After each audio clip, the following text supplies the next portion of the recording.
gentil, très gentil. On suit les hommes qui peuvent vous régler des problèmes lorsque vous êtes en situation de problème. Moi, je suis les hommes qui peuvent régler mes problèmes, les hommes qui peuvent m'écouter. Parce que ça commence par là. C'est ceux qui peuvent vous soutenir, qui peuvent vous écouter, qui peuvent vous apporter des solutions dans des moments très critiques, difficiles. C'est ceux-là que vous pouvez suivre. Suivez ceux-là, ne suivez pas les autres. Et c'est en respect de ce principe que je vous dis publiquement merci. Parce que vous m'avez rendu des services très importants, qui touchent à moi-même et qui sont très intimes à moi. Je sais que vous n'aurez jamais souhaité que je dise ce que je suis en train de dire. C'est pour ça que je ne vais pas dire le détail de ce service ou de ce service. Mais sachez que j'en suis très touché, très ému, ma famille et tout le monde, nous vous remercions. J'en viens maintenant à cette université de vacances. Je sais que nous avons fait un parcours. Je sais qu'à un moment donné, nos chemins n'ont pas été convergents. Mais je sais que nous nous sommes retrouvés. Je suis un homme de vérité et de clarté. Ce n'est pas que vous n'aviez pas les qualités pour être chef d'État. Ce n'est pas que vous n'avez pas l'intelligence, les réseaux, ni les moyens. C'est parce que, pour ce qui me concerne, j'avais une autre lecture du danger. J'avais une autre lecture du danger. Et j'avais eu très tôt cette lecture. Je l'ai eu parce que depuis 2004, en avril, dans ma stratégie toujours de prospecter l'horizon, j'avais pensé qu'un homme pouvait faire l'affaire. J'ai fait tout ce qu'il fallait pour prendre contact avec lui, pour l'aider à être président. Mais dès juin 2006, lorsqu'il s'est attaqué à un homme brillant, un homme très respectable, très respectueux, un homme considéré de ce pays, je voudrais nommer le président Sefoufa Gourou. Et malgré mes tentatives de lui dire qu'il était dans une erreur, à vouloir rectifier la démocratie, j'ai pensé que nous étions dans une erreur. J'ai pris ma première position de m'attaquer à son système, bien qu'ayant été le premier, l'un des tout premiers à arranger ce système. J'en ai payé le prix sur tous les plans. Au point même où l'honorable Seydou est là.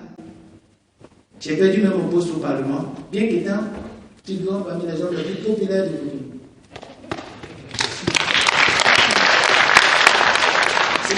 Croyez-moi, je ne manque pas de modestie. J'étais parmi les hommes les plus populaires, les plus importants dans les réseaux politiques, à Cotonou, je ne dis pas dans le pays. Mais on m'a déclaré échoué.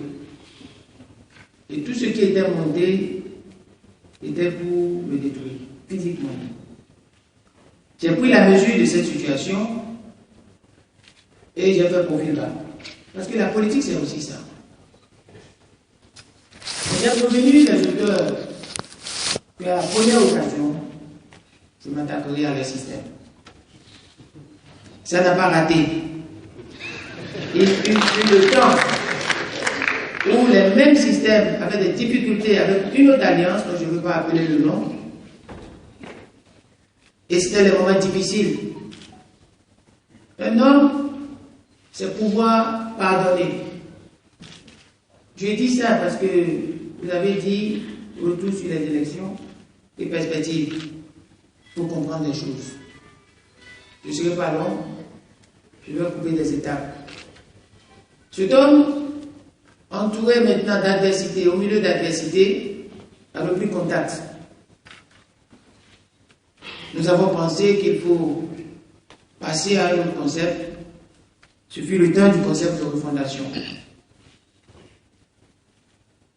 Tous les objectifs qu'on a fixés dans cette coalition que nous avons appelée l'UMPP, parce que nous avons vu que les FCPE ne pouvaient pas, nous avons conseillé, animé et même construit, nous étions au cœur du système que nous avons baptisé l'UMPP, nous avons atteint tous les objectifs. C'est dès que ce président gagne KO. Nous l'avons fait. Je ne vais pas vous dire les détails. Mais une fois après, les mêmes problèmes ont repris. Et cette fois-ci, pour assassiner notre démocratie, mettre partout les hommes et engager le pays dans un régime dictatorial dur. Vous comprenez pourquoi, dès les premières heures, j'ai repris mes affrontements de combattants. Nous avons pris, mon parti politique et moi, et surtout quelques hommes très proches de moi, la décision d'aller au contact. C'était la seule chose qu'il fallait faire en ce moment. Nous sommes allés au contact. Et dans ce contact, corps à corps, avec le tyran, avec la terreur, avec le despotisme, nous avons compris que la carte principale pour le mettre hors d'état de nuire et l'écarter hors du champ politique pour reprendre notre destin en main, la carte politique était ailleurs. La carte politique était Patrice Talon, d'après notre analyse. La politique, c'est du réalisme. En politique, il n'y a pas d'état d'âme. C'est de la rationalité plate et pure. Dans cette rationalité plate et pure, et devant le fait qu'il était important de prévenir toutes les métamorphoses imprévisibles de cet auteur, il fallait lui présenter un joker principal. C'est le jeu, c'était tout. Il n'y avait rien derrière. Je ne cherchais rien d'autre que ça. Lorsque nous nous sommes retrouvés déjà très tôt pour prendre cette décision, j'avais pensé à vous. Je savais que vous avez des qualités pour diriger ce pays. Nous avons aussi des opportunités. Nous sommes côte à côte. Et ma mère me parle souvent de votre gentillesse. Mais j'ai dit à ma mère, si nous allions dans ce sens, le danger que tu connais, maman, et qui est là, nous n'avons aucune chance de circonscrire ce mal et de l'extirper. Je sais quel était son regard. Mais je lui ai dit qu'il y a encore des cartes, des balles que Yaïboni avait et que les Béninois ne connaissaient pas. Et par rapport à ça, il faut lui appliquer l'antidote au maximum.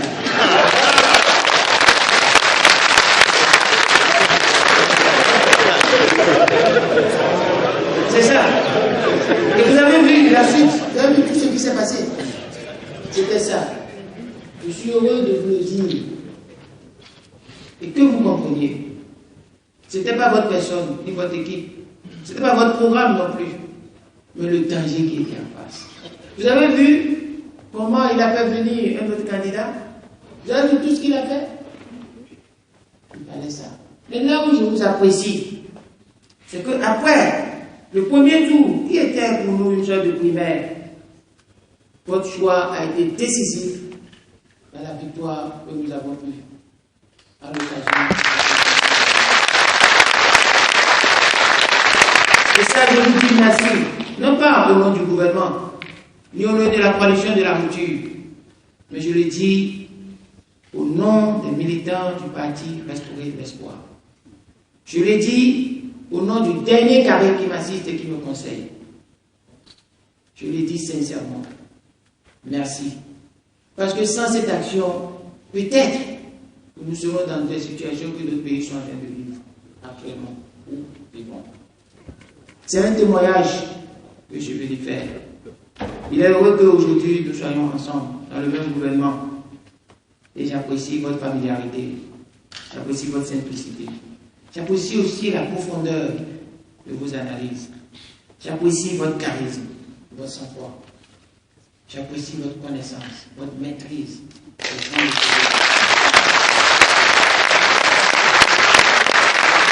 Je sais que nous pouvons tirer beaucoup, le pays peut tirer beaucoup de vos expériences. Vous êtes un leader charismatique. J'en viens maintenant à aujourd'hui. Une fois que j'ai regardé dans le rétroviseur, faire le reproche, j'en viens aujourd'hui cette université de vacances à l'heure des réformes. Oui, chaque instant, un instant de réforme. Tant dans la vie des êtres, que dans la vie des choses, que dans la vie des concepts, que dans la vie des visions et des projections. Parce que nous décidons toujours face à l'incertitude.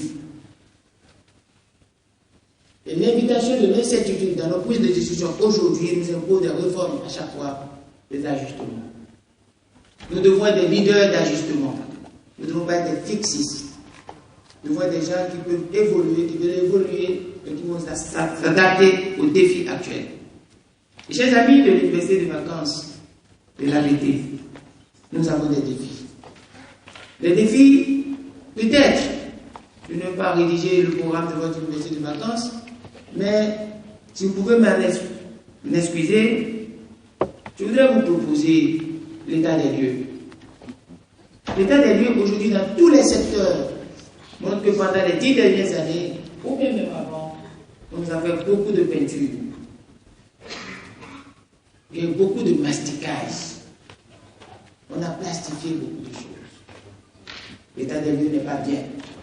Dans le secteur de l'économie, des finances, la gouvernance a été calamiteuse.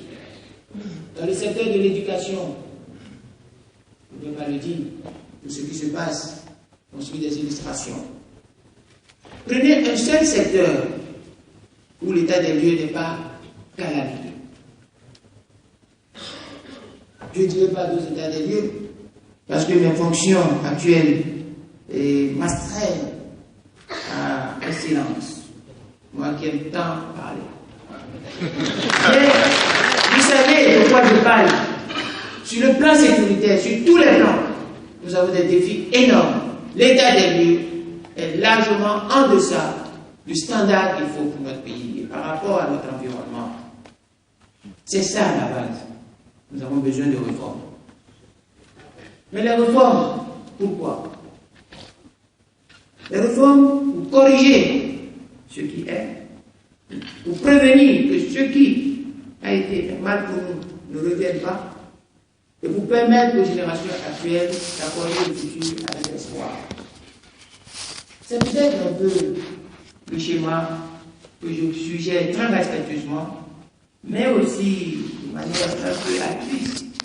Et comme quelqu'un qui n'en a pas peut-être de moi, vous allez m'en excuser, mais c'est ce que ma conviction intime propose comme un additif, pas que je jugerai nécessaire pour réflexion de ce jour de cette université de vacances. Tous les secteurs, y compris le sport, la culture, les arts, notre identité, tout ce que nous avons, peuvent faire partie de cette université de vacances. Et comme je ne peux pas rester trop longtemps devant des pupitres de ce genre, je voudrais dire aussi que très prochainement se tiendra à Cotonou un congrès du parti Restaurer l'espoir. Nous allons nous inspirer aussi des travaux de votre université de vacances.